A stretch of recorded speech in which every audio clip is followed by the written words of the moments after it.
நம்ம Ashwin sweets and snacks export பண்றதுக்கு 7373041434 மற்றும் www.ashwinsweets.com கான்டாக்ட் பண்ணுங்க.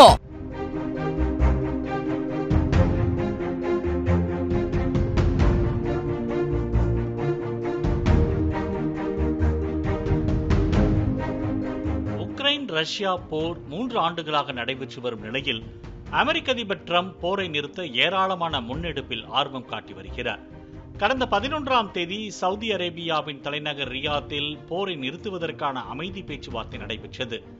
இதில் 30 நாட்கள் போரை நிறுத்துமாறு அமெரிக்கா கூறியதற்கு உக்ரைன் அதிபர் ஜெலன்ஸ்கி சம்மதம் தெரிவித்தார்.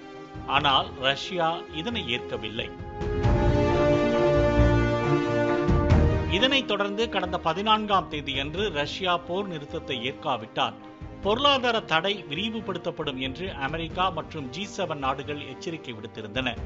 இந்நிலையில் நேற்று ரஷ்ய அதிபர் புதினும் அமெரிக்க அதிபர் ட்ரம்பும் 2 மணி நேரமாக தொலைபேசியில் உரையாடினர். உக்ரைனை போல் ரஷ்யாவும் 30 நாட்கள் போர் நிறுத்தத்துக்கு ஒப்புக்கொள்ள வேண்டும் என ட்ரம்ப் கோரிய நிலையில் அதனை ஏற்க மறுப்பு தெரிவித்துள்ளார் புதின்.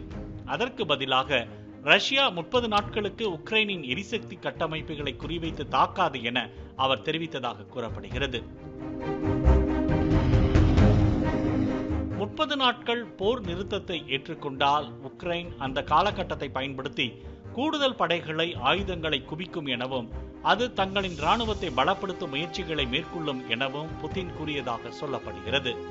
அது மட்டுமில்லாமல் உக்ரைனுக்கு வெளிநாடுகள் வழங்கி வரும் இராணுவ உதவிகள் மற்றும் உளவு தகவல்களை நிறுத்தினாலே போர் முடிவுக்கு வரும் எனவும் அவர் கூறியதாக சொல்லப்படுகிறது. நம்ம Ashwin sweets and snacks export பண்றதுக்கு 7373041434 மற்றும் www.ashwinsweets.com கான்டாக்ட் பண்ணுங்க.